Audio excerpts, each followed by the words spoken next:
Cambio Climático de la Universidad Veracruzana.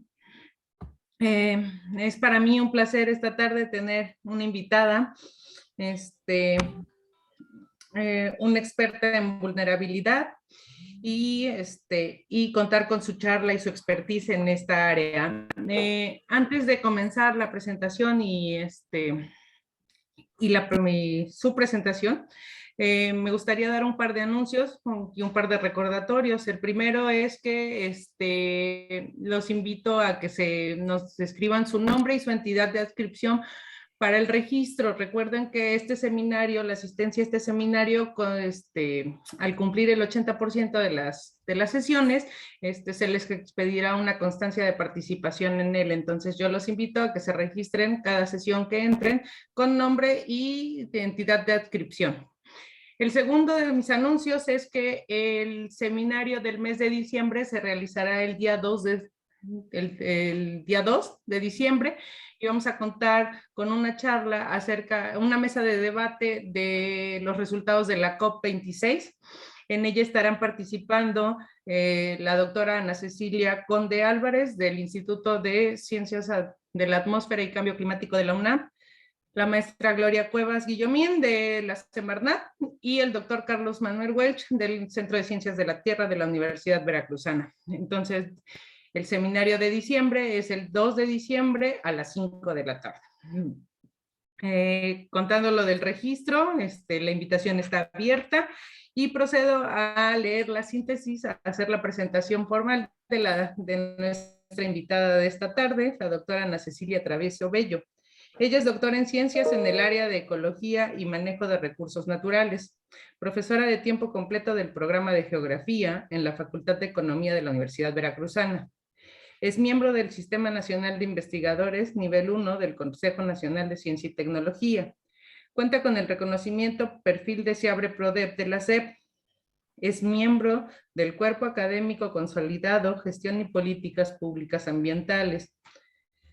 Miembro del Grupo de Trabajo Académico de la Cátedra UNESCO de Ciudadanía, Educación y Sustentabilidad Ambiental del Desarrollo, así como del Comité Técnico Académico de la Red de Desastres Asociados a Fenómenos Hidrometeorológicos y Climáticos del CONACYT. Ella desarrolla investigación en gestión integrada de riesgos con énfasis en vulnerabilidad por fenómenos hidrometeorológicos y cambio climático, así como en gobernanza ambiental, manejo integrado de recursos naturales y desarrollo sustentable.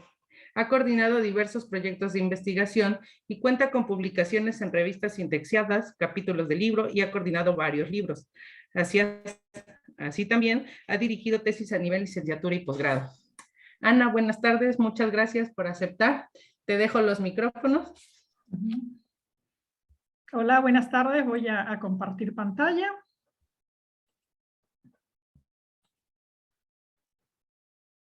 Pues agradezco mucho la invitación que me hace el programa de estudios de cambio climático de la UV. Pues es ahora sí un placer poder compartir con ustedes esta presentación. Bueno, la titulé Vulnerabilidad al Cambio Climático, nuevos retos en época de pandemia. Bueno, estos nuevos retos los vamos a ver, que bueno, prácticamente muchos de ellos siguen vigentes y nuevas cosas que se han agregado ya en el contexto de la pandemia. Voy a dividir la presentación en varias partes.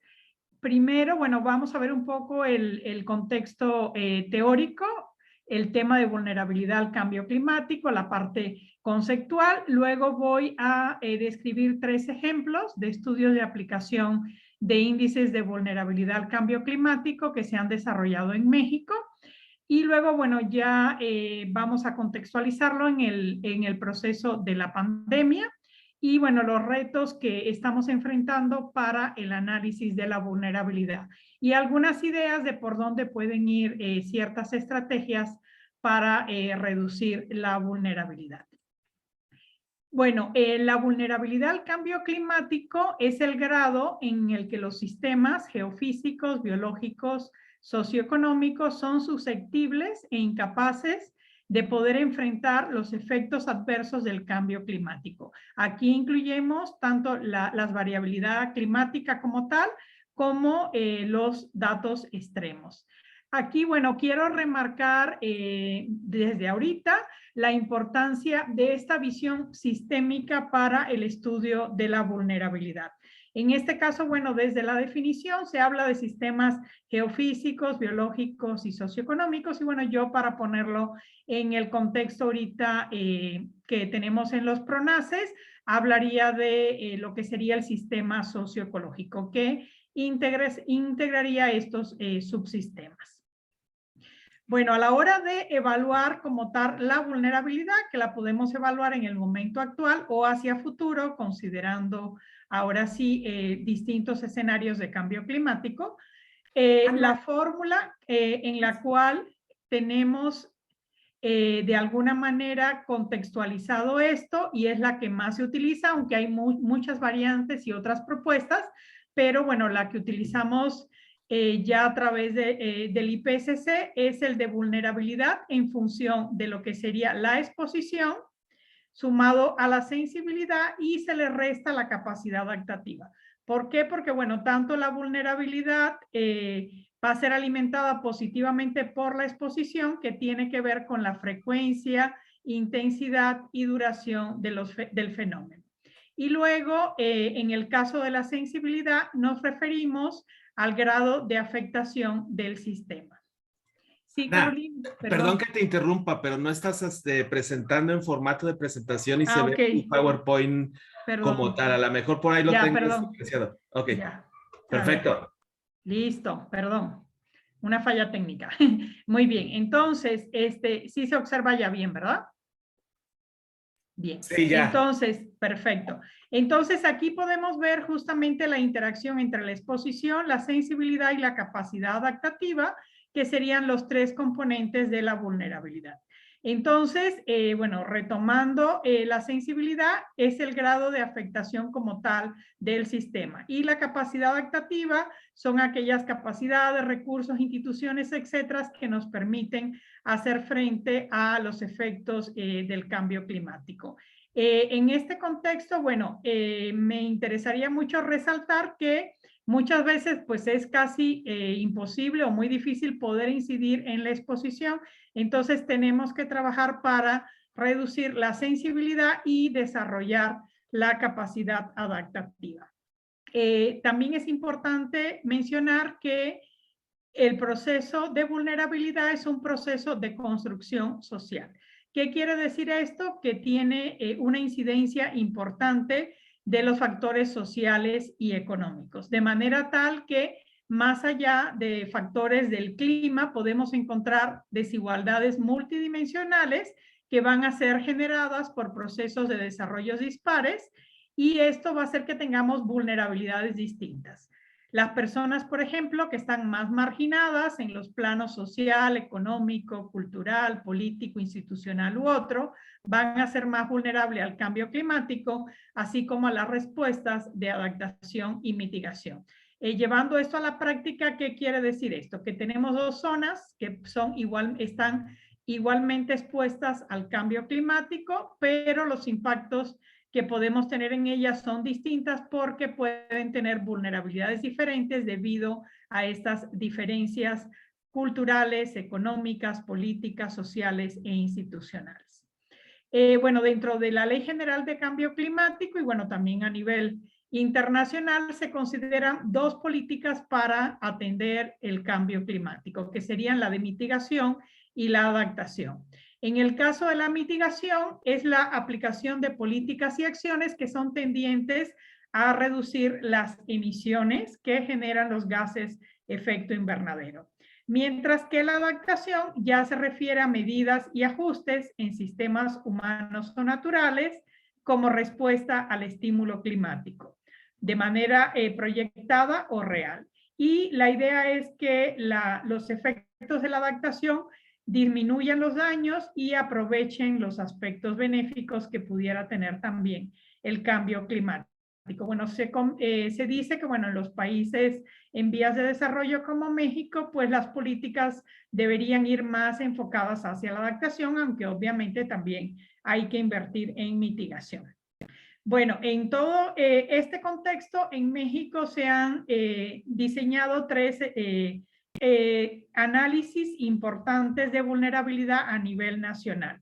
El primero, que se hizo en el año 2015, está asociado al Atlas de Vulnerabilidad para México ante el cambio climático en relación con la vulnerabilidad hídrica. Acá el análisis de vulnerabilidad lo hacen en un capítulo aparte y es un análisis de vulnerabilidad social, o sea, no aplican esta fórmula que les comenté.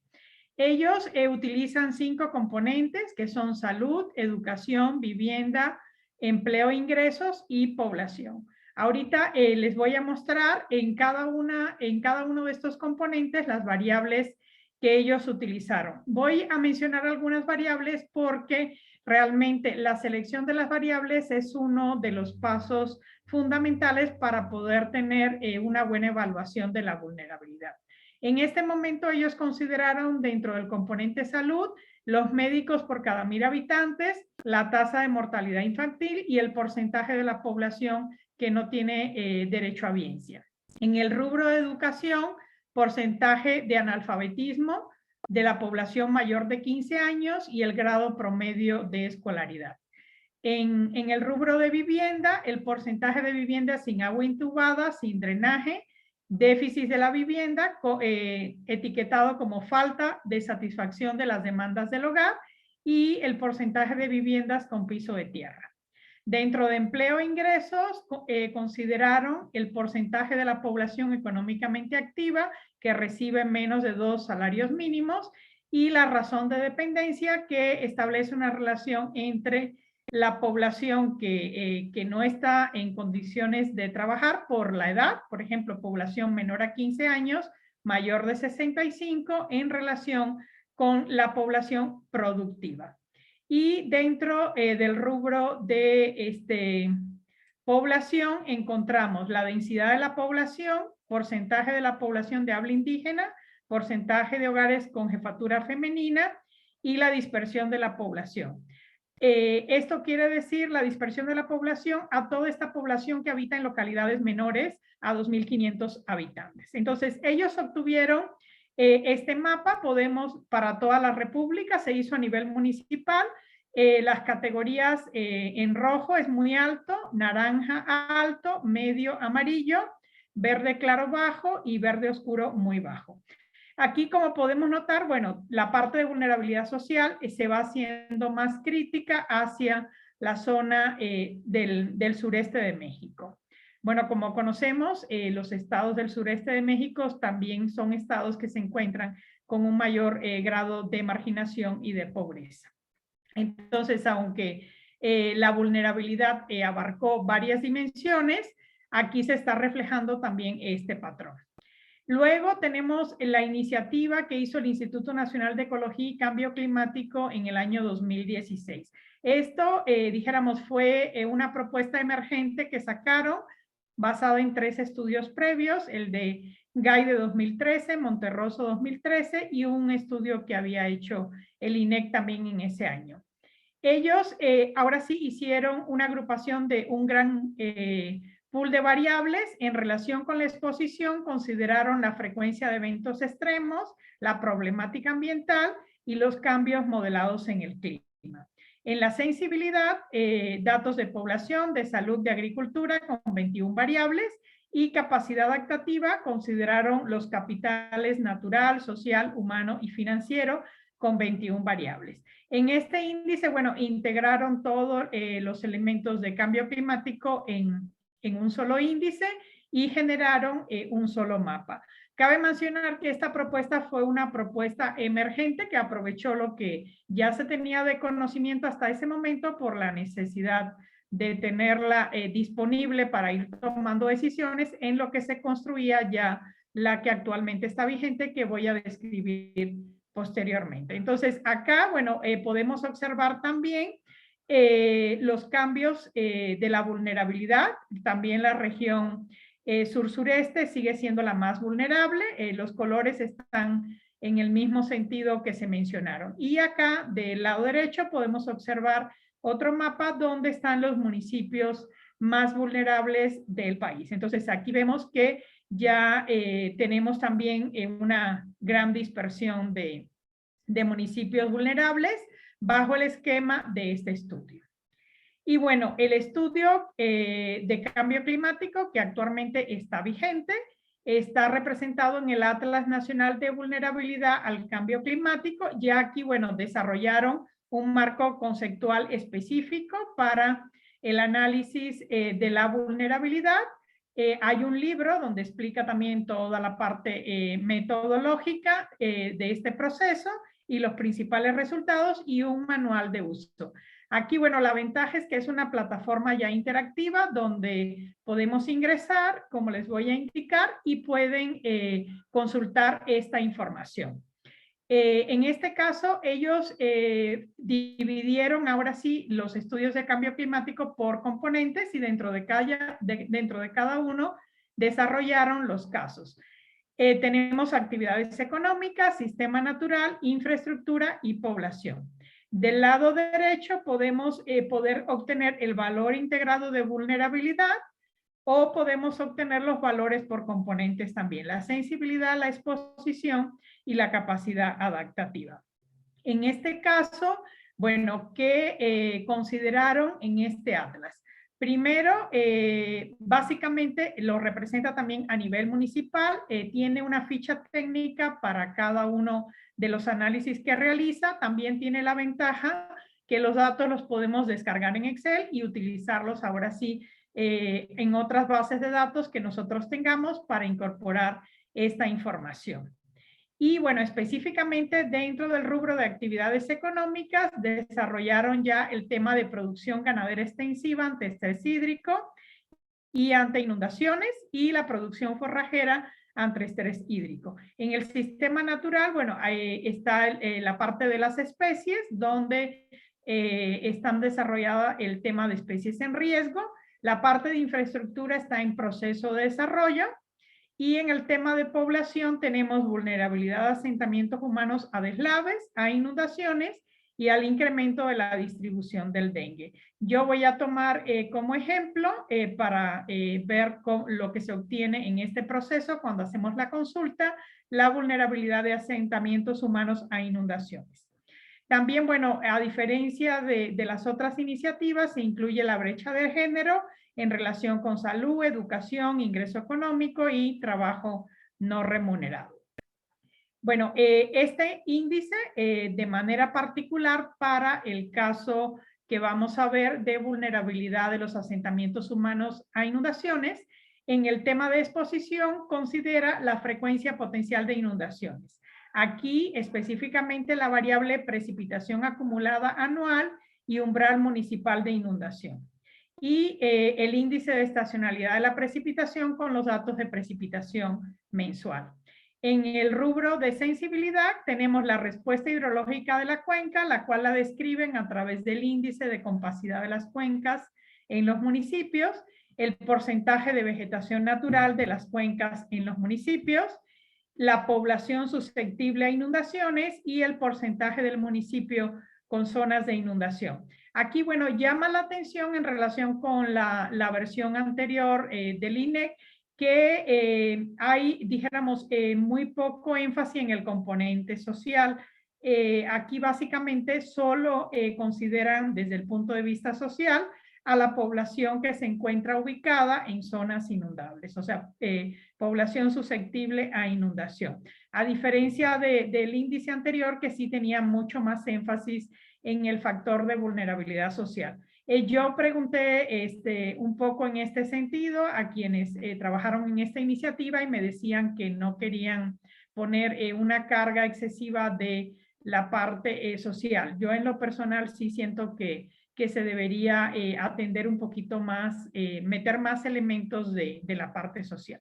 Y bueno, en la parte de capacidad adaptativa, consideran los instrumentos para la gestión del riesgo, como sería si tienen el atlas de riesgo municipal, el mapa de riesgos de inundación, tratamiento o reducción de desastres o emergencia y un plan municipal de contingencia. Bueno, aquí básicamente es si tienen o no tienen el instrumento. sería interesante poder generar información sobre la aplicación de estos instrumentos, el uso que se les está dando y qué tanto se está cumpliendo con lo que está establecido en ellos, para poder realmente ver el impacto que se está teniendo. Otro elemento importante que consideran en capacidad adaptativa es el sistema de regulación de avenidas a través de la presencia de presas reguladoras. También consideran la protección y restauración de ecosistemas para prevenir las inundaciones. A través de la variable superficie municipal relativa con pago de servicios ambientales y la superficie municipal relativa con vegetación natural en áreas naturales protegidas. Bueno, aquí, bueno, también hay que mencionar que aunque tengamos el área protegida, pues muchas veces no tenemos recursos para hacer una protección efectiva o poder aplicar otras medidas para que esta área realmente esté conservando los recursos. Y muchas veces en las áreas naturales protegidas, pues también vive población que aprovecha esas áreas y deben tener también un programa de manejo. Entonces sería interesante poder ver si se están cumpliendo con estos programas de manejo de las áreas naturales protegidas, que realmente esta protección de la biodiversidad y sus ecosistemas pues sea efectiva.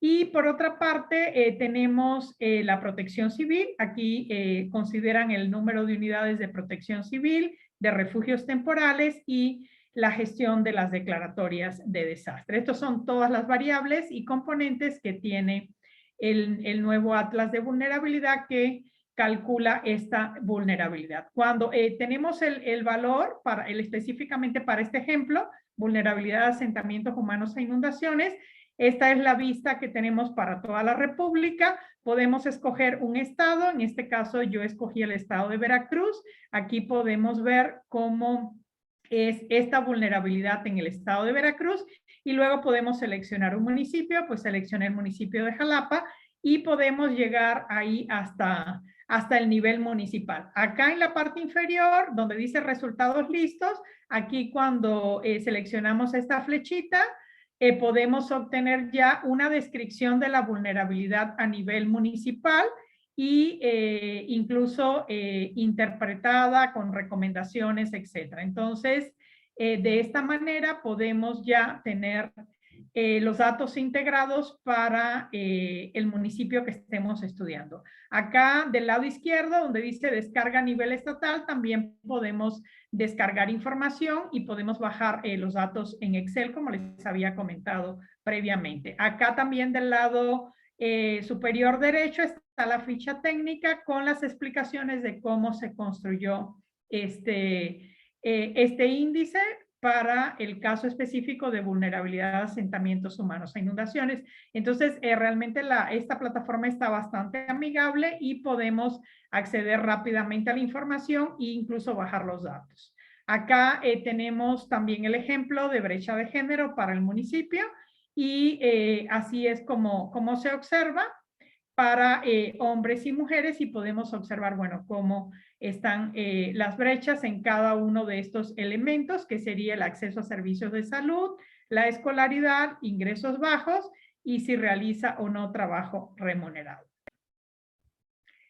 Ahorita, bueno, aquí les presento como un comparativo entre los tres mapas que estudiaron la vulnerabilidad y podemos ver que los resultados pues son bastante diferentes. Entonces, bueno, pongo esto para llamar la atención en la importancia de la selección de las variables que nosotros vayamos a ocupar para generar el índice. Y recuérdense que siempre el resultado del índice pues puede ser utilizado para la toma de decisiones, para el desarrollo de políticas públicas.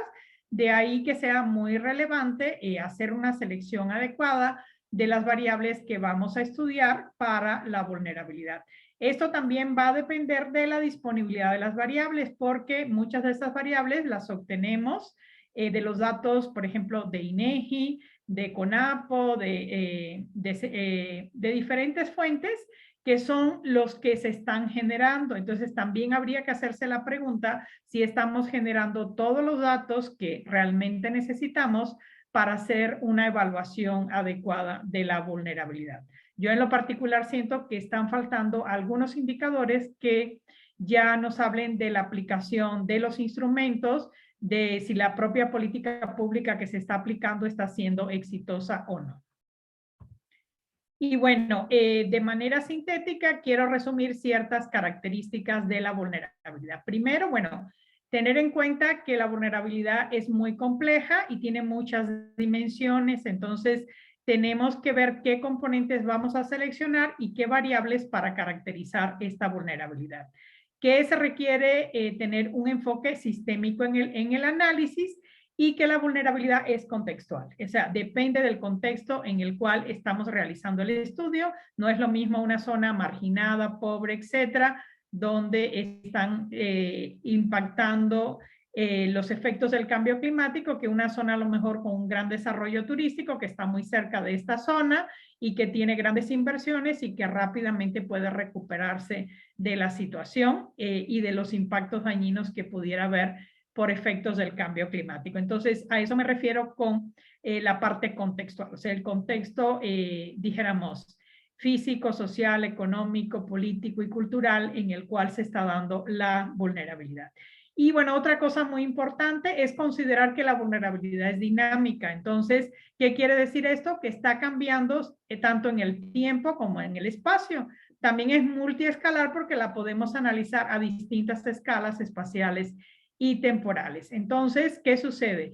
Estos datos que actualmente tenemos disponibles en el Atlas, pues fueron generados, por ejemplo, con el censo del año 2010. Entonces, hay que hacer un esfuerzo también por actualizar los datos para el censo de 2020 y de algunas otras variables. Entonces, constantemente está cambiando esta vulnerabilidad. En el momento que hay un impacto, se ocasionan daños, etcétera, todo este sistema se reorganiza y las condiciones de vulnerabilidad cambian. Entonces, aunque los índices de vulnerabilidad nos ayudan a tomar decisiones, hay que pensar en que no podemos esperar 10 años para estar actualizando el índice, tenemos que buscar estrategias para actualizar el índice al menos cada 5 años para que realmente nos pueda ayudar a tomar decisiones más adecuadas. Bueno, ya entrando con los impactos de la pandemia por COVID y cómo esto está, dijéramos, en relación con el cambio climático. Básicamente, bueno, la crisis climática ya existía cuando llegó la pandemia. De hecho, se esperaba que la atención del cambio climático fuera, dijéramos, lo más prioritario en esta época, pero pues llegó el COVID-19 y ya cambió lo que se esperaba. Bueno, hubo o todavía está habiendo afectaciones a la salud, secuelas debido a esta propia enfermedad, un conjunto de comorbilidades que están ahora sí haciendo que el impacto en la salud sea mayor.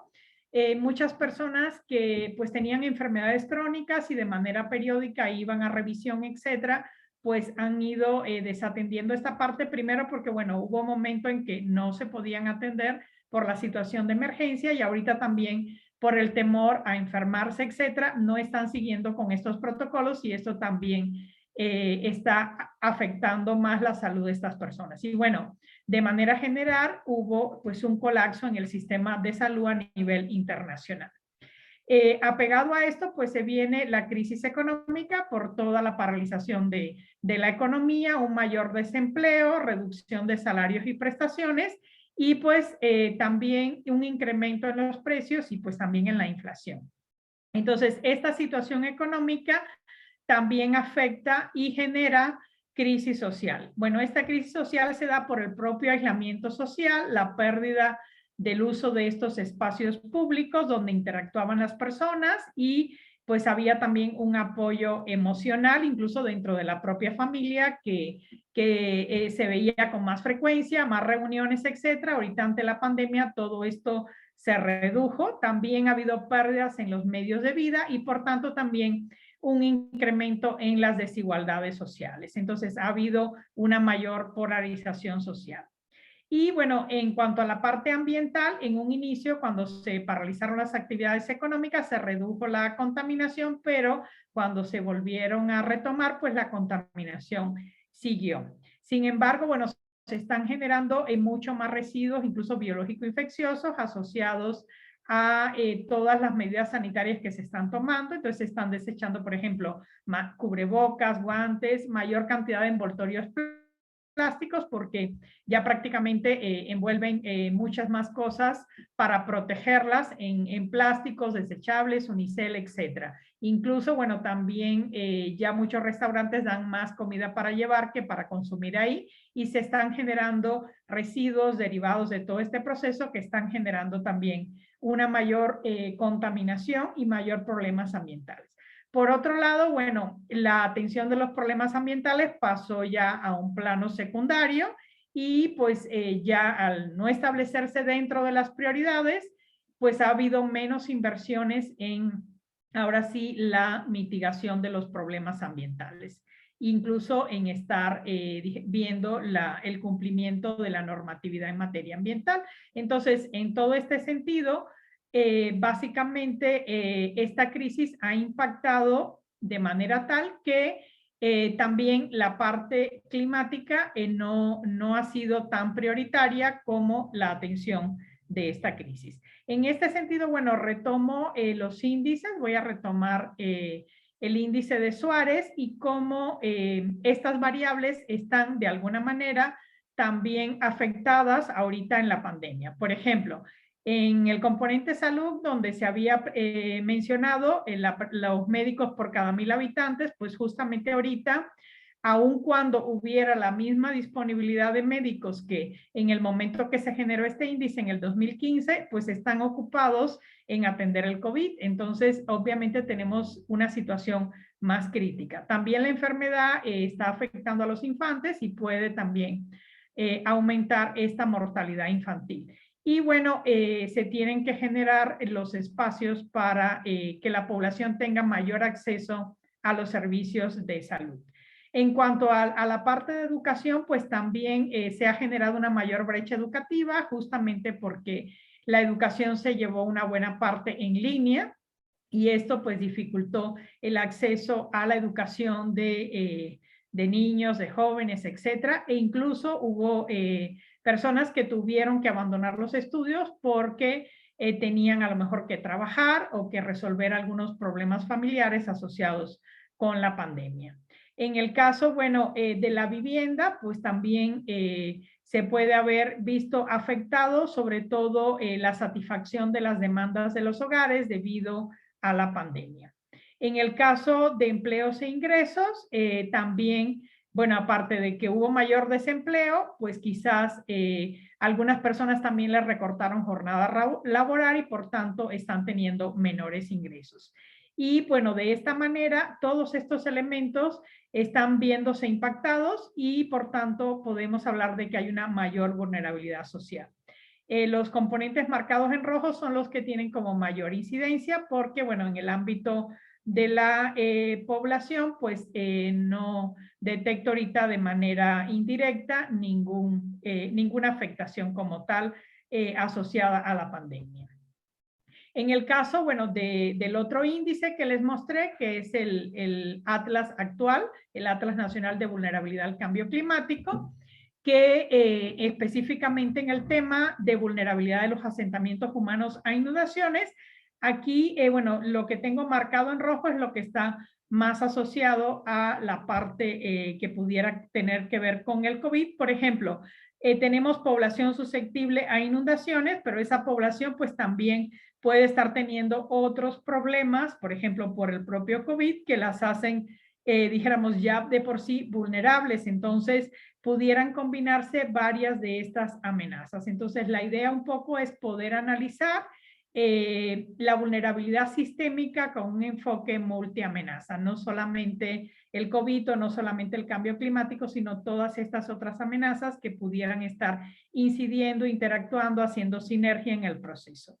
Y bueno, dentro de la capacidad adaptativa, pues se requieren recursos, por ejemplo, para poder actualizar los instrumentos de gestión del riesgo, que en promedio deben actualizarse cada 5 años o cada vez que pierdan vigencia. Entonces, esto también va a afectar. ¿Por qué? Porque pues va a haber menos recursos para la actualización de estos instrumentos de gestión del riesgo y para la construcción de sistemas de regulación de avenidas, porque se tendría que destinar más recursos para las cuestiones emergentes.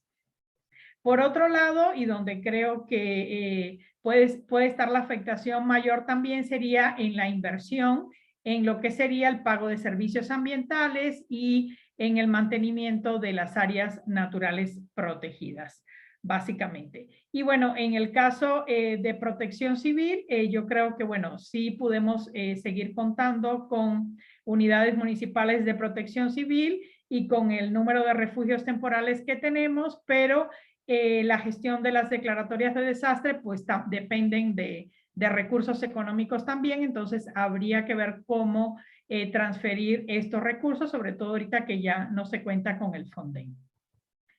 Y bueno, ¿cuáles serían los nuevos retos que ya en el proceso de evaluación de la vulnerabilidad y de reducción de la vulnerabilidad?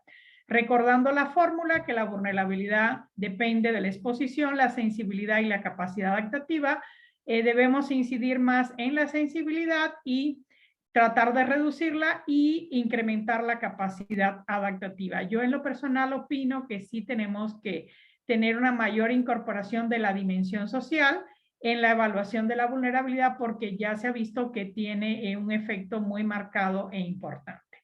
Y ver la posibilidad de generar información periódica que pueda alimentar los índices y los indicadores que van ahora sí a abonar a esta fórmula para poder ver si se están implementando de manera exitosa los instrumentos de gestión, si estos están siendo efectivos y están cumpliendo con la función que tienen que desempeñar. En la parte de la reducción de la vulnerabilidad, hay que utilizar un enfoque de sistema socioecológico con todos los subsistemas interactuando de manera dinámica en un contexto de multi-amenaza. Es importante repensar los modelos de producción y consumo desmedido que nos han llevado pues a la crisis que tenemos actualmente.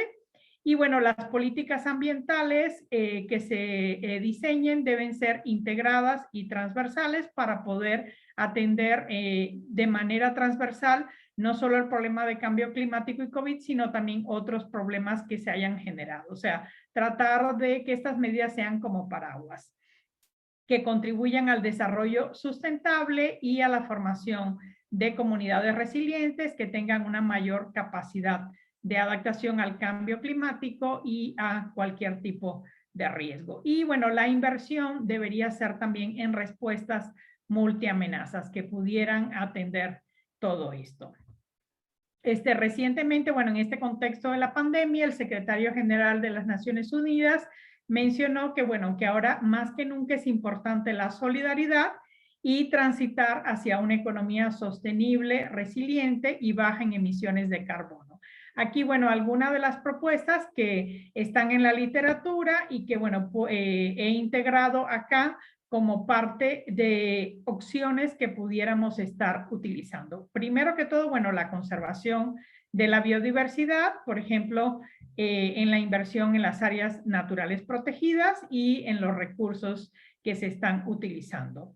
El desarrollo de infraestructura verde y azul, por ejemplo, en las ciudades, toda la vegetación que existe, el desarrollo de parques, de cultivos, por ejemplo, en las azoteas, etcétera, diferentes estrategias que incorporen también especies útiles, por ejemplo, especies para alimento, medicinales y también, bueno, especies nativas, porque muchas veces los jardines se desarrollan con especies que son introducidas. Y la infraestructura azul, la conservación, por ejemplo, y el aprovechamiento de los humedales en las ciudades y incluso todo esto puede complementar la infraestructura gris, que es ya, dijéramos, todas las construcciones de cemento que tenemos en las ciudades. El uso de energías renovables para ahora así reducir los gases de efecto invernadero, propiciar también el comercio justo, donde haya un equilibrio entre los beneficios que se reciben en el proceso de producción, porque muchas veces pues los productores usan intermediarios, esto llega al mercado, lo venden a precios muy altos y lo que ellos reciben es mínimo. Entonces es importante también propiciar este comercio justo y soluciones colaborativas y de solidaridad. Acá, bueno, retomé algunos elementos de el documento haciendo en relación con los cobeneficios de la acción climática para el desarrollo sostenible en México. Este documento fue publicado en 2019, todavía no estábamos en la época de pandemia, pero bueno, desde aquí ya se reconocía la importancia de transversalizar la mitigación y la adaptación al cambio climático en la planeación del desarrollo y viceversa. Y bueno, acá este estudio detectó que el 43% de electricidad de fuentes limpias para 2030, que es una de las metas que se tiene en la Agenda 2030, pudiera ser un motor importante para el desarrollo social a través de la mejora de la salud. Ellos calcularon que el presupuesto asignado a salud en 2019 era equivalente al 41% de lo que se ahorraría en millones de pesos si se usan fuentes limpias. Y otro elemento que también contabilizaron fue en relación con el tratamiento de aguas residuales urbanas e industriales en asentamientos humanos de más de 500,000 habitantes. De esta manera, bueno, esto pudiera ahorrar una cantidad considerable de contaminantes orgánicos que van a ser ahora sí vertidos a aguas superficiales y al suelo, y permitiría también tener 4.6 billones de metros cúbicos de agua tratada que pudiera utilizarse en diversas actividades como agricultura, saneamiento, etcétera. Y pudiera satisfacer también las necesidades de al menos 50,000 hogares mexicanos. Entonces, esta contabilidad, pues de alguna manera refuerza la idea del uso, ahora sí, de energías alternativas y el tratamiento de las aguas residuales. Y bueno, esto sería todo de mi parte. Agradezco mucho la atención prestada y bueno, si hubiera alguna pregunta, con todo gusto. Muchas gracias, Ana. Muy interesante. Dejo el espacio abierto para preguntas, comentarios. Aquí en el chat tengo una de parte de la Dirección Forestal de la SEDEMA, en donde se pueden obtener los mapas de vulnerabilidad. Bueno, los mapas el mapa de Suárez está disponible en el Atlas del INTA, que también se puede consultar en línea.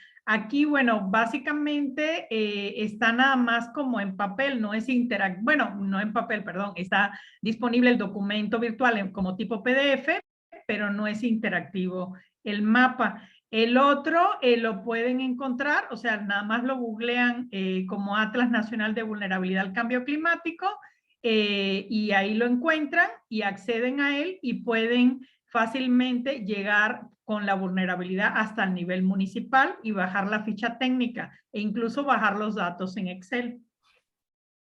Ok, muchas gracias. Tengo otra pregunta aquí en el chat. Dice, en relación a la estrategia de infraestructura azul, ¿qué ventajas y desventajas tienen los humedales en ciudades?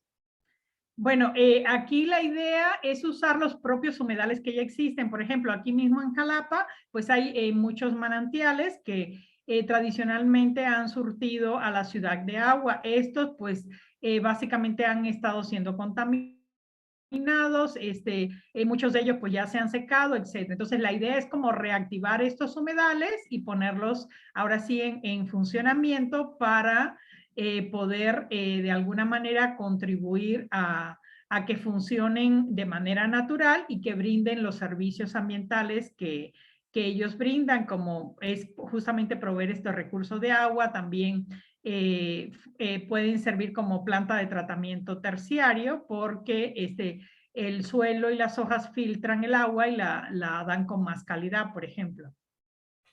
Ok. Si alguien gusta hacer su pregunta o comentario de viva voz, puede hacerlo.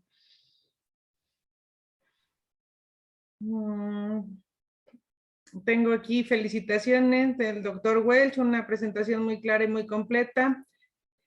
Adelante, doctor Welch. Buenas tardes, doctora Ana. Yo tengo una duda, a lo mejor muy pobre, pero bueno, me gustaría que nos ayudara. ¿Es posible conocer la vulnerabilidad desde una organización como la Universidad Veracruzana, es decir, conocer los indicadores de vulnerabilidad de nuestra universidad? Bueno, la vulnerabilidad ahorita la estamos aplicando aquí al cambio climático, pero es un concepto muy amplio, ¿no? Entonces se puede aplicar a una organización tanto pública como privada.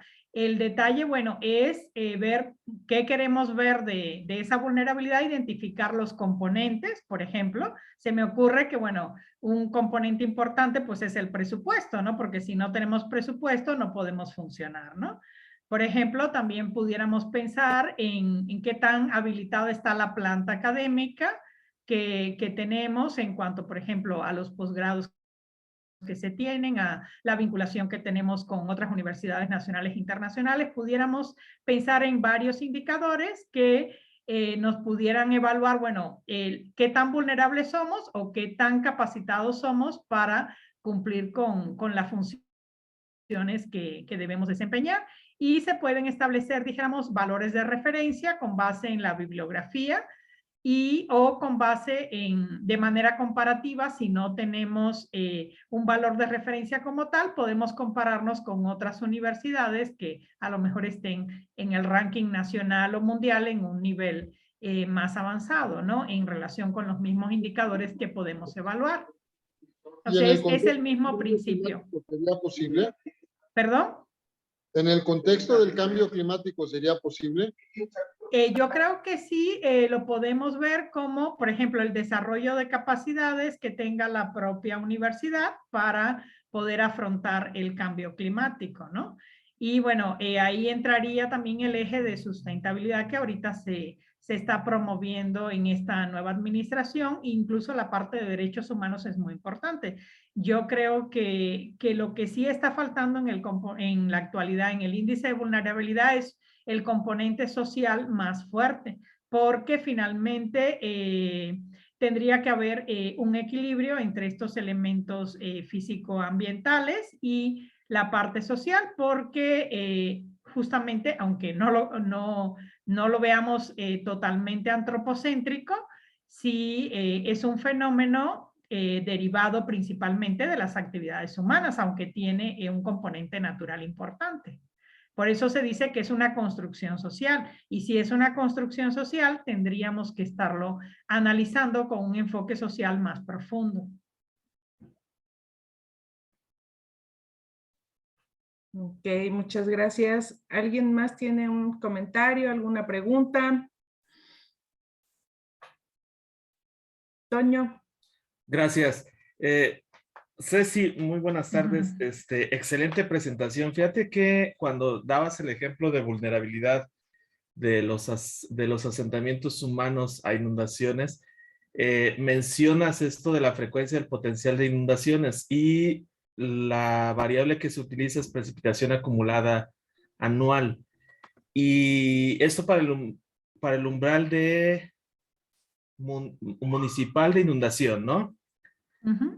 Pero, ¿qué pasa ahí cuando, dos cosas? Una, cuando no hay datos, porque no hay un punto de medición en el lugar, y la otra es cuando sí hay datos, pero los datos no son confiables, vamos, que el instrumento ya no es bueno, o que los datos no son buenos. ¿Y qué sería más grave? ¿Tener datos o no tener datos erróneos, o definitivamente no tener datos? Bueno, siempre cualquier índice que vayas a hacer, necesitas tener los datos. ¿Qué sucede? En la medida que vamos afinando la escala, por ejemplo, en este caso que se llega a nivel municipal, pues muchas veces no existen datos municipales, sobre todo de las estaciones climáticas. Entonces, como extrapolan y toman de la estación más cercana, etcétera, pero bueno, no podemos ignorar que el clima está modulado también por la topografía, y pues el país tiene diferencias topográficas muy importantes que están afectando el comportamiento del clima. Entonces, estas generalizaciones que se hacen es una aproximación, pero en la realidad no vamos a tener el dato exacto, ¿sí? Yo creo que si tenemos datos erróneos, quizás mejor no usarlos, porque van a meter más ruido y finalmente hay que tener en mente que el índice nos va a ayudar a tomar decisiones, a diseñar políticas públicas, tanto, dijéramos, en las autoridades como a nivel individual y personal. Por ejemplo, si yo quiero comprar un terreno y veo que la zona donde voy a comprar el terreno se inunda, pues no lo quiero comprar ahí, ¿verdad? Pero si los datos están erróneos, resulta que a lo mejor elegí un área que aparentemente no iba a tener problemas de inundación y resulta que siempre sí. También hay que ver, bueno, el enfoque de cuenca. O sea, a veces esta zona no se inunda, pero empiezan a hacer modificaciones en las partes altas de la cuenca en cuanto a deforestación o algún tipo, por ejemplo, de desvío de cuerpos de agua, etcétera, y esto hace que zonas que antes no se inundaban, pues se empiecen a inundar. Entonces, hay que considerar también este elemento de la dinámica espacio-temporal. Y pensar que, bueno, los datos que tenemos ahorita del índice ya están desactualizados, entonces hay que estar actualizando los datos con mayor frecuencia, ¿no? Y cada vez, como están ocurriendo fenómenos de mayor impacto, los cambios son más significativos y por tanto la vulnerabilidad que dice el índice no necesariamente es la que actualmente hay ahí en ese espacio. Eso también lo tenemos que tomar en cuenta, ¿no? Entonces sí nos da pistas para poder tomar decisiones, pero no tenemos el dato actualizado. Ok, gracias. Muchas gracias, Antonio. Muchas gracias, Ana, por tus respuestas. Tengo aquí unos comentarios. Gabriela Suárez dice, muchas gracias por compartir su conocimiento. Como siempre, es un placer escucharla. El doctor Frausto manda saludos a la doctora Travieso y a todos sus amigos de la UB. ¿Algún comentario, reflexión final? ¿Alguien que quiera compartirnos algo más?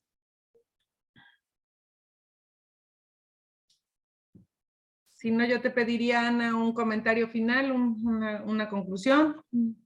Muy bien, bueno, la conclusión principal es que tenemos que enfrentar como sistema socioecológico ante las múltiples amenazas que tenemos y bueno, la generación de estos indicadores de vulnerabilidad tienen que estarse actualizando, tanto en el espacio como en el tiempo, por los cambios dinámicos que están ocurriendo. Entonces, ahora sí habría que ver la posibilidad de generar recursos para obtener la información que se requiera con una periodicidad más corta, preferentemente cada 5 años, poder estar actualizando los datos para que ayuden a la toma de decisiones de manera mucho más certera. Sí, definitivamente la búsqueda de los datos a escala municipal siempre es un tema.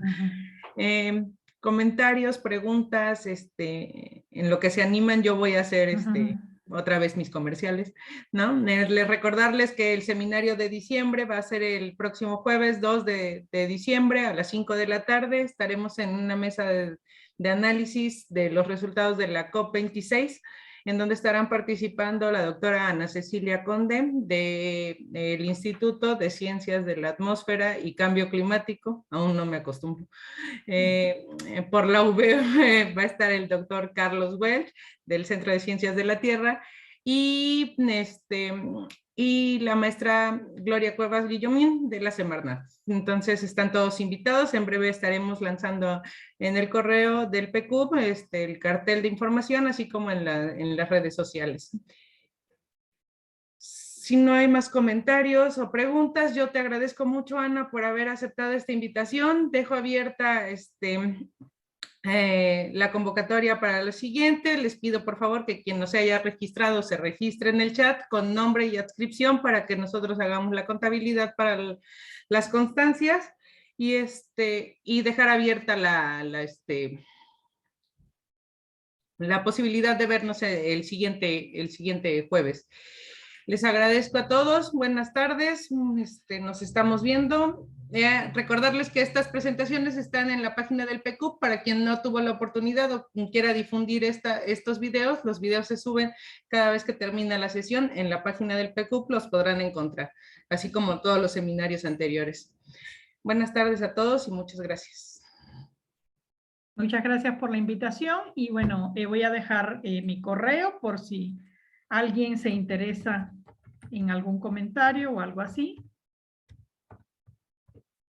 Ya lo dejé, el correo de la UB, atravieso@ub.mx. Muchas gracias. Los espero a todos el día 2 con la mesa de análisis de la COP26. Nuevamente, muchas gracias, Ana.